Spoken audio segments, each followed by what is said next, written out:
Mesdames et messieurs, merci de votre fidélité. Ravi de vous retrouver dans cette nouvelle édition dont voici les titres.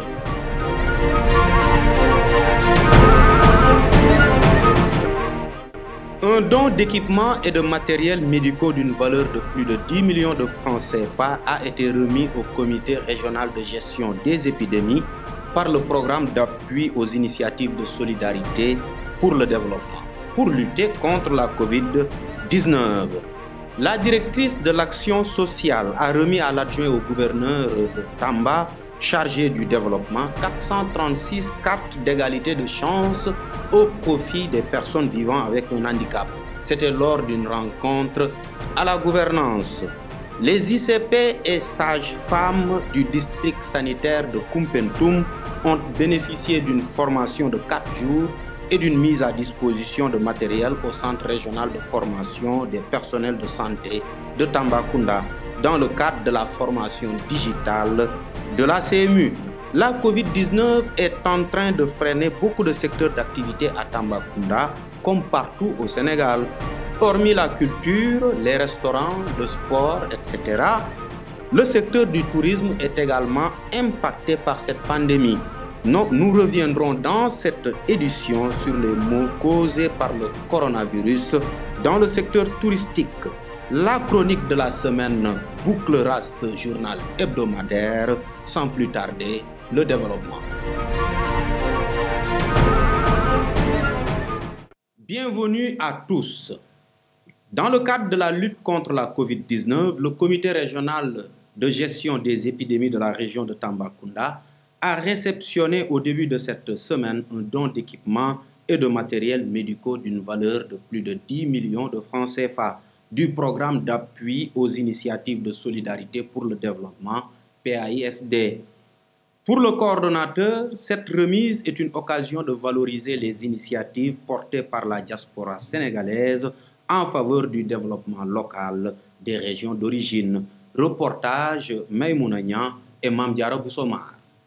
PAISD a remis mardi un lot important de matériels médicaux au Comité régional de gestion des épidémies dans le but de faciliter les opérations de pulvérisation des centres et postes de santé. Monsieur le directeur, par ce geste, vous venez de renforcer nos capacités opérationnelles d'action. Et vous venez également de donner un coup positif véritablement à la riposte que la région apporte à cette pandémie depuis sa déclaration le 2 avril 2020 à Tambacounda. C'est l'occasion donc d'abord au nom des plus hautes autorités de vous dire notre satisfaction et de vous remercier. Par-delà vous, remercier les acteurs du PAISD et surtout remercier l'Union européenne qui porte ses programmes de réalisation d'infrastructures dans nos zones.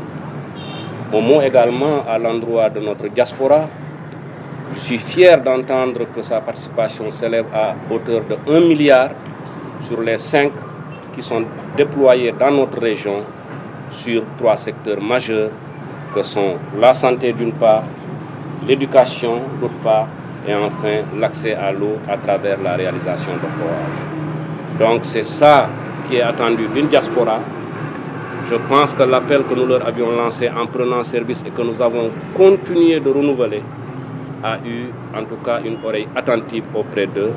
Ils participent activement à l'effort de développement de la région de Tambacounda. Fortement éprouvée par la Covid-19, la diaspora sénégalaise continue de manifester sa solidarité envers son pays d'origine.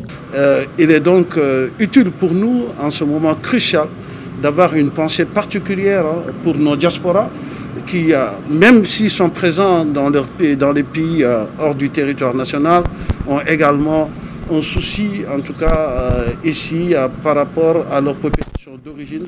Et nous avons pensé qu'il était utile également de pouvoir faire un geste, n'est-ce pas, pour ce matériel estimé à plus de 10 millions de francs CFA, qui est juste la première phase d'une première action et que nous allons compléter très prochainement par d'autres actions pour nous permettre de soutenir nos acteurs ici, notamment les personnels de santé et soignants, n'est-ce pas, avec du matériel d'équipement de protection, du matériel de détection, notamment avec des thermomètres, en tout cas la désinfection de grands espaces, et également du matériel de pulvérisation rudimentaire pour permettre même aux postes les plus reculés de pouvoir procéder à des actions de désinfectation, en même temps le liquide nécessaire pour la pulvérisation. Le médecin-chef de la région, très satisfait, a salué l'importance du matériel de pulvérisation qui servira à désinfecter les 126 postes de santé de Tambacounda. Rappelons qu'à ce jour, 36 patients sont sous traitement à domicile et au centre de traitement des épidémies de Tambacounda. Nous avons beaucoup plus, en tout cas, de participation de toute la communauté, qu'elle soit ici, au niveau de la diaspora, pour que tout le monde puisse, en tout cas, participer dans le cadre, en tout cas, de la lutte contre cette Covid. Ce matériel que nous venons de recevoir, très certainement, ira là où il devrait aller. Ça, je voulais vous donner cette certitude. Cette certitude, vous dire que nous avons été surtout satisfaits d'avoir un renforcement en matériel de protection. Ça, c'est important. C'est une priorité, en tout cas, du ministère de la Santé et de l'Action sociale. Comment faire pour assurer la sécurité du personnel de santé? Donc, je pense que ça a été toujours notre ligne d'action et qu'aujourd'hui, vous venez, en tout cas, de le renforcer également. Nous vous remercions dans ce sens. Merci à Maïmouna Niang et Mamdiara Boussoma, tous unis pour barrer la route au coronavirus. D'ailleurs, rappelons que le président de la République a promulgué ce mardi la loi sur l'état d'urgence et l'état de siège élargi à la gestion des catastrophes naturelles ou sanitaires et a décidé de maintenir le couvre-feu de 21h à 5h du matin sur l'étendue des régions de Dakar et de Thiès. Ainsi, nous apprend un communiqué, l'intitulé de la loi numéro 69-29 du 29 avril 1969 relative à l'état d'urgence et à l'état de siège devient loi relative à l'état d'urgence, à l'état de siège et à la gestion des catastrophes naturelles ou sanitaires. L'adoption de ce texte octroie aux ministres, gouverneurs et préfets la possibilité de prendre certaines mesures qui ne relevaient que des prérogatives du président de la République. La directrice générale de l'action sociale en mission dans la région a remis à l'adjoint au gouverneur de Tambacounda chargé du développement 436 cartes d'égalité de chance destinées aux personnes vivant avec un handicap de la région. La mission a également passé en revue son dispositif de sensibilisation à travers les services déconcentrés de l'action sociale et de distribution de produits d'hygiène pour soutenir la lutte contre la pandémie de Covid-19. Madame Aram Topsen est au micro de Céline Sisler-Gomis. Au niveau national, nous avons élaboré un plan d'action suite aux instructions du ministre de la Santé, M. Abdoulaye Diouf Sarr. Donc nous avons élaboré ce plan et il nous appartient aussi de partager ce plan avec l'ensemble des services déconcentrés d'action sociale. Au niveau déconcentré, il y a des CRGE, il y a des CDGE. Donc nous allons confronter nos plans d'action pour vraiment les harmoniser, pour qu'on puisse avoir la même stratégie. Parce que cette fois-ci, je dis toujours que nous renforçons notre stratégie parce que c'est une stratégie qui était vraiment, qui avait donné des résultats probants. Donc il faut juste les consolider en essayant également de renforcer par d'autres types d'acteurs clés pour lesquels nous allons sensibiliser certainement si ce sont les enfants au niveau des écoles, parce que durant la première vague, il n'y avait pas d'école, donc durant cette deuxième vague, les écoles n'ont pas fermé, donc il faut aussi que ces enfants soient sensibilisés, mais également tout le corps enseignant. C'est pourquoi nous prévoyons, peut-être sur cette mission ou bien lors d'une mission ultérieure, de rencontrer les IA pour vraiment régler la question de la sensibilisation. Et nous recommandons vraiment le respect des mesures barrières. Je vous le disais en titre, les infirmiers chefs de poste, les sages-femmes du district sanitaire de Koumpentoum, le personnel cadre de la région médicale et des services de facturation de l'hôpital régional de Tambacounda ont finalisé 4 jours de formation et de mise à disposition de matériel. Cette formation entre dans un processus de conduite de changement dans le cadre de la transformation digitale de la couverture maladie universelle. C'était au Centre régional de formation des agents de la santé sous la supervision du directeur des systèmes d'information de l'Agence nationale pour la couverture maladie universelle. Rokhaya Amar et Mame Diarra Bousso Mar étaient sur les lieux le jour de la clôture présidée par le médecin-chef de région. Dans le cadre de la transformation digitale de la couverture maladie universelle CMU, les infirmiers chefs de poste et les sages-femmes du district sanitaire de Koupentoum ont bénéficié d'une formation de 4 jours au Centre régional de formation de Tambacounda. Au terme de l'atelier, le directeur des systèmes d'information de l'Agence nationale pour la couverture maladie universelle, venu superviser la rencontre, de décliner les objectifs de cette formation. Donc on vient de finaliser 4 jours de formation et de mise à disposition de matériel pour les ICP et sages-femmes du district de Koupentoum, mais également le personnel cadre du district de Koupentoum, de la région médicale et également les services de facturation de l'hôpital régional de Tambacounda. Donc cette formation entre dans un processus de conduite de changement dans le cadre de la transformation digitale de la CMU pour véritablement améliorer le processus de facturation de la couverture maladie universelle. Donc on a vu durant 4 jours des acteurs engagés, motivés, mobilisés pour une formation qui en fait a donné un résultat très satisfaisant. À l'ère de la digitalisation, le patient pourrait avoir une meilleure prise en charge à travers le numérique avec un dispositif composé de plusieurs modules.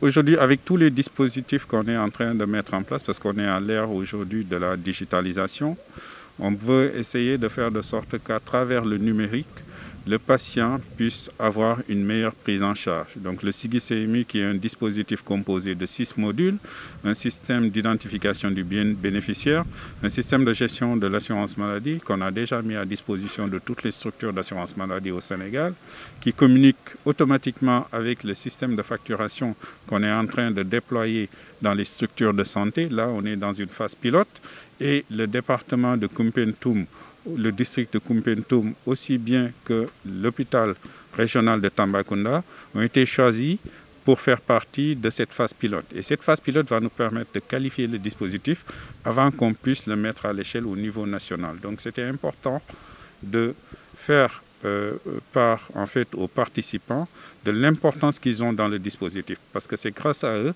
qu'on va finaliser l'outil qui va nous permettre maintenant de le mettre à l'échelle au niveau national. Demain, ça va permettre de faciliter l'accès aux soins aux Sénégalais.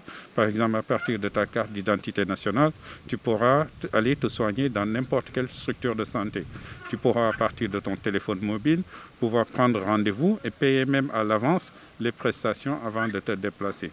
Donc tout cela va contribuer à désengorger nos hôpitaux, à améliorer la prise en charge des patients. Il faut noter que tous les postes de santé du district de Koupentoum ont été dotés de tablettes et de panneaux solaires pour lutter contre les difficultés d'accès à l'électricité. Un plaidoyer a été également porté à l'endroit du gouvernement du Sénégal et des opérateurs télécoms pour mettre fin aux difficultés d'accès à l'Internet sur le territoire national. Voilà. Pour l'électricité, on a essayé de doter tous les points de prestation, comme vous avez vu, de panneaux solaires qui vont permettre justement de lutter contre ces difficultés d'accès à l'énergie qu'on a constatées. Mais le gros challenge aujourd'hui, c'est aussi l'accès à l'Internet. On a constaté que la plupart des postes de santé qui ont été formés ont encore des difficultés d'accès à l'Internet. Et ça, c'est un plaidoyer qu'on doit porter. On compte sur l'appui du gouvernement du Sénégal ainsi que des opérateurs télécoms pour que dans une approche multisectorielle, on puisse porter le plaidoyer afin de résoudre tous les problèmes de connectivité que nous avons sur le territoire national. Merci à Rokhaya Amar et Mame Diarra Bousso Mar. Le Conseil régional de la jeunesse de Tambacounda a déroulé une session de formation de 24 jeunes en conduite d'engins lourds. Une opportunité offerte aux bénéficiaires pour faciliter leur insertion au marché du travail. Une occasion pour le président du Conseil régional de la jeunesse de Tambacounda de regretter que le constat dans la région est qu'il y a beaucoup de chantiers, surtout de construction de routes ou de voiries, mais que les jeunes ne sont pas compétitifs. Mohamedou Tidjane Diallo est au micro de Boubacar Ndiaïba. Cette rencontre a été organisée pour juste démarrer une session de formation. Mais une session de formation que je pense être une première dans la région de Tambacounda. C'est sur les métiers du BTP en réalité, particulièrement conduite engin lourd. Pour 24 jeunes que nous allons mettre à la disposition, à la portée de l'emploi en réalité. On sait qu'aujourd'hui dans la région de Tambacounda, tout le monde constate qu'il y a plusieurs entreprises qui interviennent à travers les chantiers de l'État. En réalité, et nous avons constaté à chaque fois que ces entreprises ont besoin du personnel, malheureusement les jeunes de la région de Tambacounda ne sont pas compétitifs en réalité. Donc sur ce, nous avons émis le plaidoyer à travers nos partenaires financiers qui sont la GIZ et le cabinet GFA Consulting qui exécute tout ce qui est formation et l'employabilité des jeunes. Donc sur ce, ils nous ont accordé donc, pour organiser cette formation, donc pour permettre à ces jeunes-là d'avoir quand même de l'emploi et être d'avoir des qualifications et être à la porte de l'emploi. En fait, c'est 12 jours.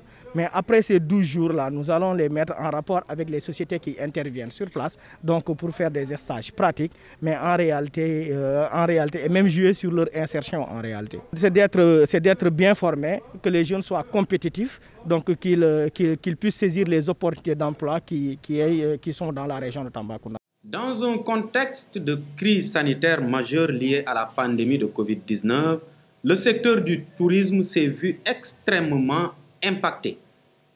Une situation qui néanmoins pousse certains acteurs d'être optimistes quant à l'avenir du secteur hôtelier et de la restauration. Voyons cela avec Boubacar Ndiaïba et Mame Diarra Bousso Mar. Deuxième source de devises du pays après la pêche et seconde pourvoyeuse d'emplois après l'agriculture, le secteur du tourisme au Sénégal connaît de grandes difficultés face au contexte de crise sanitaire majeure liée à la pandémie du Covid-19. En ce moment, il y a beaucoup plus de touristes par rapport à l'année dernière. Pour notre cas, on a ouvert au mois de février 2020. On a travaillé juste un mois, 15 jours. Donc au 15 mars, je pense, c'était fermé. La réouverture du parc s'est faite le 21 octobre. Donc on a repris depuis le 21 octobre. Donc maximum, on a travaillé juste 4 mois dans l'année 2020 pour une structure qui a fait un investissement assez lourd pendant 2 ans. Travailler juste 4 mois. Donc vraiment, la Covid, on l'a bien ressenti ici. Voulant participer concrètement à la préservation du parc national du Nyokolo-Koba, l'hôtel Nyoko Lodge en plein cœur du parc reçoit en cette période des touristes de la Petite Côte.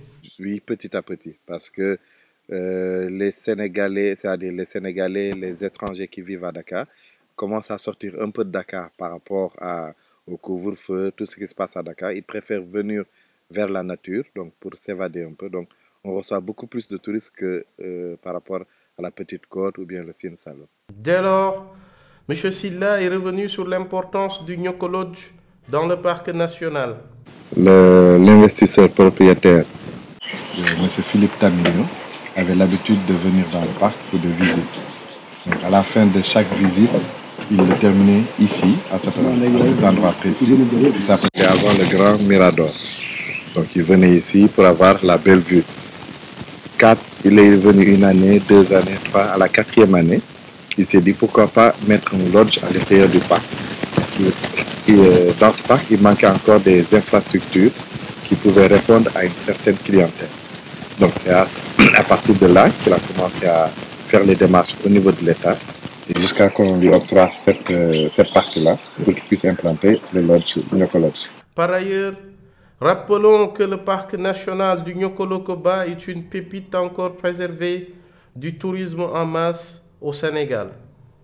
Merci à Boubacar Ndiaïba et Mame Diarra Bousso Mar. Rappelons que pour cette nouvelle vague, du 3 décembre 2020 à ce jour, du 21 janvier 2021, La région de Tambacounda a enregistré 77 cas positifs au coronavirus, dont 58 cas issus de la transmission communautaire et 19 cas contacts. À ce jour, 36 patients sont sous traitement à domicile et au CTE. Notons que depuis l'apparition du premier cas le 2 avril 2020, la région de Tambacounda comptabilise à ce jour 188 cas positifs, dont 6 décès. À présent, place à la chronique et comme la semaine passée, c'est l'affaire de Céline Sisler-Gomis. Nous avions tous peur. Peur de voir ce temple du savoir s'effondrer. Au moment où certains dénonçaient et attendaient la réaction de l'État du Sénégal, d'autres cherchaient des solutions pour sauver le lycée Mame Cheikh Mbaye, dont les bâtiments principaux étaient en état de délabrement avancé. Fort heureusement que la Fondation Sonatel a répondu à la demande sociale d'alors et a décidé de réhabiliter les bâtiments du lycée Mame Cheikh Mbaye qui ont duré plus de 30 ans. Une épine ôtée sous nos pieds par la généreuse fondation de la première entreprise de télécommunications du Sénégal, de nouveaux bâtiments qui ont rendu le sourire à près de 2500 élèves. Créé en 1983, le lycée Mame Cheikh Mbaye est un don de M. Djili Mbaye, un lycée d'enseignement général qui reçoit les élèves du second cycle. Un lycée d'excellence qui fait des mentions très bien au bac série S1. L'état du lycée présentait un danger pour les occupants. Sa réhabilitation mettra ainsi la sécurité et donnera un cadre de travail épanouissant pouvant galvaniser apprenants et enseignants. Elle permettra de sécuriser le matériel du lycée et de sauver le bâtiment. Un ouf de soulagement peut être ému à présent. Oui, élèves, parents et professeurs peuvent se réjouir car la Fondation Sonatel, ce sauveur, a réfectionné le lycée. Un geste évalué à sa juste valeur. Le lycée le plus grand, le plus ancien de la région, qui est aussi un patrimoine et une vitrine de l'Académie de Tambacounda, ne tombera pas à ruine et continuera de former ses cadres et des hommes de valeur dans ce pays. Jarama, Fondation Sonatel. Voilà qui met fin à ce journal. Merci de l'avoir suivi. Merci également à toute l'équipe qui nous a accompagnés pour la réalisation de cette édition. Quant à moi, je vous donne rendez-vous comme chaque semaine, la semaine prochaine. Prenez soin de vous et n'oubliez pas de porter vos masques. Excellente semaine à tous.